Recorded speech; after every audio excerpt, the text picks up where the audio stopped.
আসসালামু আলাইকুম ওয়া রাহমাতুল্লাহ। প্রিয় দর্শক, কাজের ফাঁকে ফাঁকে করা যায় এমন কিছু আমল সম্পর্কে আজকের ভিডিওতে আমি আপনাদেরকে জানাবো ইনশাআল্লাহ। আমলগুলো এতই ছোট যে আপনি কাজের ফাঁকে ফাঁকে অবসর সময়ে, রাস্তা দিয়ে চলার সময় অর্থাৎ খুবই অল্প সময়ে এই আমলগুলো করতে পারবেন। আমলগুলো খুবই ছোট কিন্তু এর ফজিলত অনেক অনেক বেশি। কাজের ফাঁকে কিংবা অবসর সময়ে মানুষ কত কাজই না করে থাকে। কেউ গান শোনে, কেউ নাটক, সিনেমা কিংবা মুভি দেখে সময় অতিবাহিত করে। কিন্তু এই অবসর সময় কিংবা কাজের ফাঁকে ছোট ছোট অনেক দোয়া ও জিকির আছে যা পড়েও মানুষ প্রশান্তি পেতে পারে। আর এসব জিকির ও দোয়ার ফজিলত, মর্যাদা এবং সওয়াবও অনেক অনেক বেশি। সুপ্রিয় দর্শক, বান্দার প্রতিটি আমল আল্লাহর কাছে অনেক দামি। ছোট ছোট আমলও কিয়ামতের দিন বিপুল সওয়াবে পরিণত হবে। তাই ছোট বড় কোনো আমল ও সৎ কাজকে অবহেলা করা উচিত নয়। তাহলে চলুন এক এক প্রত্যেকটি দোয়া ও জিকিরের কথা আপনাদের সামনে তুলে ধরি। প্রিয় দর্শক, কাজের ফাঁকে ফাঁকে অবসর সময় আপনি করতে পারবেন আজকের ভিডিওতে এমন 10টি জিকিরের মধ্যে সর্বপ্রথম জিকিরটি হলো আল্লাহুম্মা ইন্নী আসআলুকাল আফিয়া ফিদ দুনিয়া ওয়াল আখিরা। অর্থ হলো, হে আল্লাহ, তোমার কাছে আমি দুনিয়া ও আখিরাতের নিরাপত্তা ও সুস্থতা কামনা করছি। সুবহানাল্লাহ। প্রিয় দর্শক, দেখুন কত সুন্দর একটি জিকির। আল্লাহুম্মা ইন্নী আসআলুকাল আফিয়া ফিদ দুনিয়া ওয়াল আখিরা। হে আল্লাহ, তোমার কাছে আমি দুনিয়া ও আখিরাতের নিরাপত্তা ও সুস্থতা কামনা করছি। সুবহানাল্লাহ। অর্থাৎ আপনি যদি খালেস অন্তরে শিরক মুক্ত থেকে, গুনাহ মুক্ত থেকে প্রতিনিয়ত এই জিকিরটি করেন, তাহলে আল্লাহ তাআলা আপনাকে দুনিয়া ও আখিরাতের নিরাপত্তা দান করবেন এবং আল্লাহ রাব্বুল আলামিন আপনাকে সুস্থতা দান করবেন ইনশাআল্লাহ। প্রিয় দর্শক, কাজের ফাঁকে ফাঁকে অবসর সময়ে আপনি করতে পারবেন আজকের ভিডিওতে এমন 10টি জিকিরের মধ্যে দ্বিতীয় নম্বর জিকিরটি হলো লা ইলাহা ইল্লা আনতা সুবহানাকা ইন্নী কুনতু মিনাজ জালিমিন। প্রিয় দর্শক, এটি হচ্ছে দোয়া ইউনুস। এর অর্থ হলো, তুমি ছাড়া কোনো মাবুদ নেই, তুমি পবিত্র সুমহান, আমি নিশ্চয়ই জালিমদের দলভুক্ত। প্রিয় দর্শক, এই জিকিরটির ফজিলত হলো, দৈনিক একবার দোয়া ইউনুস পড়লে পদমর্যাদা সমুন্নত হয়। আল্লাহ তার রুজি রোজগারে সমৃদ্ধি দান করেন, দুঃখ, যন্ত্রণা, পেরেশানি, অশান্তি ও কষ্ট প্রভৃতি দূর করেন, তার জন্য সব রকমের কল্যাণের দ্বার খুলে দেন, শয়তানের প্ররোচনা থেকে তাকে রক্ষা করেন। প্রিয় দর্শক, কাজের ফাঁকে ফাঁকে অবসর সময়ে আপনি করতে পারবেন আজকের ভিডিওতে এমন 10টি জিকিরের মধ্যে তৃতীয় নম্বর জিকিরটি হলো সুবহানাল্লাহি ওয়া বিহামদিহি সুবহানাল্লাহিল আজিম। অর্থ, মহান সেই আল্লাহ এবং তারই সকল প্রশংসা। মহান সেই আল্লাহ যিনি সর্বোচ্চ মর্যাদার অধিকারী। আবু হুরায়রা রাদিয়াল্লাহু তাআলা আনহু থেকে বর্ণিত হাদিসে রাসূল সাল্লাল্লাহু আলাইহি ওয়াসাল্লাম বলেন, দুটি বাক্য এমন রয়েছে যা বলা সহজ, আমলের পাল্লায় অনেক ভারী আর আল্লাহর কাছেও অধিক পছন্দনীয়। সেটি হলো সুবহানাল্লাহি ওয়া বিহামদিহি সুবহানাল্লাহিল আজিম। বুখারী শরীফের হাদিস, হাদিস নম্বর 6406। এছাড়াও রয়েছে অসংখ্য ফজিলত। আপনি কাজের ফাঁকে ফাঁকে অবসর সময়ে এই আমলটি করতে পারেন। প্রিয় দর্শক, কাজের ফাঁকে ফাঁকে অবসর সময়ে আপনি করতে পারবেন আজকের ভিডিওতে এমন 10টি জিকিরের মধ্যে চতুর্থ নম্বর জিকিরটি হলো সুবহানাল্লাহ। হযরত সাদ ইবনে আবি ওয়াক্কাস রাদিয়াল্লাহু তাআলা আনহু বলেন, আমরা রাসূলুল্লাহ সাল্লাল্লাহু আলাইহি ওয়াসাল্লামের নিকট ছিলাম। তিনি বললেন, তোমাদের কোনো ব্যক্তি প্রত্যেক দিন 1000 নেকি অর্জন করতে সক্ষম কি? তন্মধ্যে একজন বললেন, আমাদের মধ্যে কোনো ব্যক্তি কিভাবে 1000 নেকি অর্জন করবে? তখন রাসূল সাল্লাল্লাহু আলাইহি ওয়াসাল্লাম বললেন, 100 বার সুবহানাল্লাহ বললে তার জন্য 1000 নেকি লেখা হবে অথবা তার 1000 পাপ মোচন করা হবে। মুসলিম শরীফের হাদিস, মিশকাত শরীফের হাদিস। এছাড়াও রয়েছে অসংখ্য ফজিলত। প্রিয় দর্শক, কাজের ফাঁকে ফাঁকে অবসর সময় আপনি করতে পারবেন আজকের ভিডিওতে এমন 10টি জিকিরের মধ্যে পঞ্চম নম্বর জিকিরটি হলো আলহামদুলিল্লাহ। আলহামদুলিল্লাহ শব্দের অর্থ সমস্ত প্রশংসা মহান আল্লাহর জন্য। যে কোনো উত্তম, আনন্দময় ও শুভ খবরে ভালো কিছুর জন্য এটি বলা হয়ে থাকে।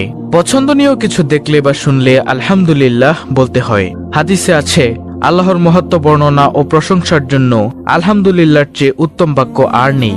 তিরমিজি শরীফ। আলহামদুলিল্লাহ নেকির পাল্লাকে ভারী করে দেয়। এছাড়াও রয়েছে অসংখ্য ফজিলত। দর্শক, কাজের ফাঁকে ফাঁকে অবসর সময়ে আপনি করতে পারবেন আজকের ভিডিওতে এমন 10টি জিকিরের মধ্যে ষষ্ঠ নম্বর জিকিরটি হলো লা ইলাহা ইল্লাল্লাহ। লা ইলাহা ইল্লাল্লাহ এর অর্থ হলো, আল্লাহ ছাড়া কোনো সত্য মাবুদ বা উপাস্য নেই। এটি হচ্ছে ইসলামের চূড়ান্ত কালেমা, মানব জীবনের পরম বাক্য। এই মহামূল্যবান বাণীর রয়েছে বিশেষ মর্যাদা এবং এর সাথে সম্পর্ক রয়েছে বিভিন্ন হুকুম আহকামের। প্রিয় দর্শক, 1 মিনিটে আপনি লা ইলাহা ইল্লাল্লাহ প্রায় 50 বার পড়তে পারেন। এটি সর্বশ্রেষ্ঠ বাক্য ও তাওহীদের বাণী। যে ব্যক্তির শেষ বাক্য হবে লা ইলাহা ইল্লাল্লাহ, তিনি জান্নাতে প্রবেশ করবেন।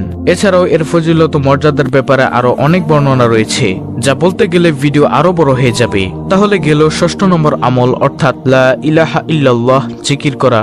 দর্শক, কাজের ফাঁকে ফাঁকে অবসর সময় আপনি করতে পারবেন আজকের ভিডিওতে এমন 10টি জিকিরের মধ্যে 7ম নম্বর জিকিরটি হলো আল্লাহু আকবার। আল্লাহু আকবার শব্দের অর্থ হলো আল্লাহ তাআলা সবকিছুর চেয়ে বড় এবং মহান।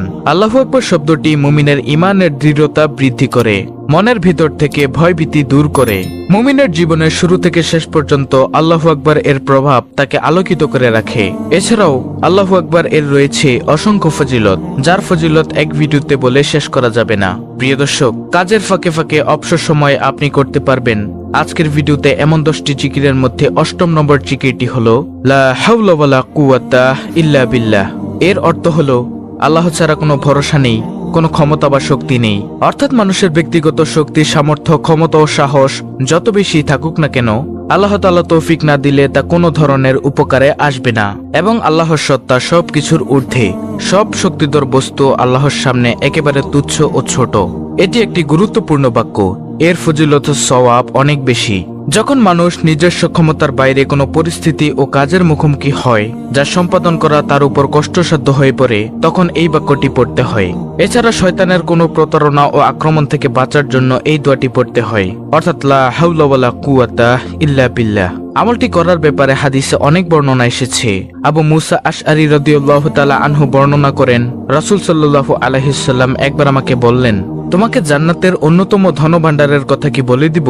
আমি বললাম, অবশ্যই বলে দিন হে আল্লাহর রাসূল সাল্লাল্লাহু আলাইহি ওয়াসাল্লাম। তিনি বললেন, লা হাওলা ওয়ালা কুওয়াতা ইল্লা বিল্লাহ। হাজিম ইবনে হারমালা রাদিয়াল্লাহু তাআলা আনহু বলেন, আমি নবী সাল্লাল্লাহু আলাইহি ওয়াসাল্লামের নিকট দিয়ে যাচ্ছিলাম। তিনি আমাকে বলেন, হে হাজিম, তুমি অধিক সংখ্যায় লা হাওলা ওয়ালা কুওয়াতা ইল্লা বিল্লাহ বাক্যটি পড়ো, কেননা তা হলো জান্নাতের গুপ্তধন।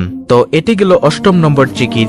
তারপরে প্রিয় দর্শক, কাজের ফাঁকে ফাঁকে অবসর সময়ে আপনি করতে পারবেন আজকের ভিডিওতে এমন 10টি জিকিরের মধ্যে 9ম নম্বর আমলটি হলো আস্তাগফিরুল্লাহ পাঠ করা। আস্তাগফিরুল্লাহ এর অর্থ হচ্ছে আমি আল্লাহর কাছে ক্ষমা প্রার্থনা করছি। কোনো খারাপ কাজ করে পরবর্তীতে অনুতপ্ত হলে এই দোয়াটি পাঠ করা হয়। আস্তাগফিরুল্লাহ এর প্রধান ফজিলত হচ্ছে আল্লাহ তাআলার কাছে ক্ষমা পাওয়া। আমাদের প্রিয় নবী হযরত মুহাম্মদ সাল্লাল্লাহু আলাইহি ওয়াসাল্লাম তাদের জন্য সুসংবাদ দিয়েছেন, যাদের আমলনামায় অধিক ইস্তেগফার পাওয়া যাবে। প্রতিদিন আস্তাগফিরুল্লাহ পাঠ করা নবীজি সাল্লাল্লাহু আলাইহি ওয়াসাল্লামের সুন্নতের অনুসরণ। কারণ নবীজি সাল্লাল্লাহু আলাইহি ওয়াসাল্লাম দৈনিক কমপক্ষে 70 বার ইস্তেগফার পাঠ করতেন। তাহলে গেল 9ম নম্বর জিকির, অর্থাৎ আস্তাগফিরুল্লাহ ইস্তেগফার পাঠ করা। তারপরে প্রিয় দর্শক, কাজের ফাঁকে ফাঁকে অবসর সময় আপনি করতে পারবেন আজকের ভিডিওতে এমন 10টি জিকিরের মধ্যে সর্বশেষ 10ম নম্বর আমলটি হলো নবীজি সাল্লাল্লাহু আলাইহি ওয়াসাল্লামের উপর দুরূদ পাঠ করা। সেটা হতে পারে দুরুদে ইব্রাহিম, যেটা আমরা নামাজের মধ্যে পাঠ করে থাকি, অথবা সবচেয়ে ছোট দুরুদ সাল্লাল্লাহু আলাইহি ওয়াসাল্লাম। আপনি যদি দুরুদে ইব্রাহিম পড়তে না পারেন, তাহলে আপনি পাঠ করুন সাল্লাল্লাহু আলাইহি ওয়াসাল্লাম, সাল্লাল্লাহু আলাইহি ওয়াসাল্লাম, সাল্লাল্লাহু আলাইহি ওয়াসাল্লাম। তাহলেও আপনার দুরুদ আদায় হয়ে যাবে ইনশাআল্লাহ। দুরুদ পাঠের ফজিলত হলো, একবার দুরুদ পাঠ করলে আল্লাহ তাআলা 10টি রহমত নাজিল করেন। এ সম্পর্কে আবু হুরায়রা রাদিয়াল্লাহু তাআলা আনহু থেকে বর্ণিত, রাসূল সাল্লাল্লাহু আলাইহি ওয়াসাল্লাম বলেছেন, যে ব্যক্তি আমার প্রতি একবার দুরুদ পাঠ করে, আল্লাহ তাআলা তার প্রতি 10টি রহমত বর্ষণ করেন, তার 10টি গুনাহ ক্ষমা করে দেন এবং তার মর্যাদা 10 ধাপ বৃদ্ধি করে দেন। প্রিয় দর্শক, কাজের ফাঁকে ফাঁকে অবসর সময় আপনি করতে পারবেন এমন 10টি দোয়া ও জিকির। সংক্ষেপে আমি আপনাদেরকে আবার বলে দিচ্ছি। নম্বর 1, আল্লাহুম্মা ইন্নী আসআলুকাল আফিয়া ফিদ দুনিয়া ওয়াল আখিরা। দ্বিতীয় নম্বর জিকির, লা ইলাহা ইল্লা আনতা সুবহানাকা ইন্নী কুনতু মিনাজ জালিমিন। 3, সুবহানাল্লাহি ওয়া বিহামদিহি সুবহানাল্লাহিল আযীম। নম্বর 4, সুবহানাল্লাহ। 5, আলহামদুলিল্লাহ। নম্বর 6, লা ইলাহা ইল্লাল্লাহ। নম্বর 7, আল্লাহু আকবার। নম্বর 8, লা হাওলা ওয়ালা কুওয়াতা ইল্লা বিল্লাহ। নম্বর 9, আস্তাগফিরুল্লাহ। সর্বশেষ 10 নম্বর আমল, নবীজি সাল্লাল্লাহু আলাইহি ওয়াসাল্লামের উপর দুরূদ পাঠ করা, যে কোনো দুরূদ। এগুলো আপনি কাজের ফাঁকে ফাঁকে, অবসর সময়, রাস্তা দিয়ে চলার সময় পাঠ করতে পারেন। ইনশাআল্লাহ অনেক অনেক সওয়াব অর্জন করতে পারবেন। দর্শক, অত্যন্ত গুরুত্বপূর্ণ একটি ভিডিওটি ভালো লাগলে অবশ্যই চ্যানেলটিকে সাবস্ক্রাইব করে বেল বাটন অল বাজিয়ে দিবেন। ভিডিওটিতে একটি লাইক দিবেন এবং কমেন্টে আমিন লিখবেন এবং অন্য মুসলিম ভাই বোনদের কাছে ভিডিওটি শেয়ার করে দিবেন, যেন তারাও দেখে শিখে আমলটি করতে পারে। আল্লাহ রাব্বুল আলামিন আমাদের সকলকে এই 10টি আমল সহিশুদ্ধভাবে করার তৌফিক দান করুন। আমিন।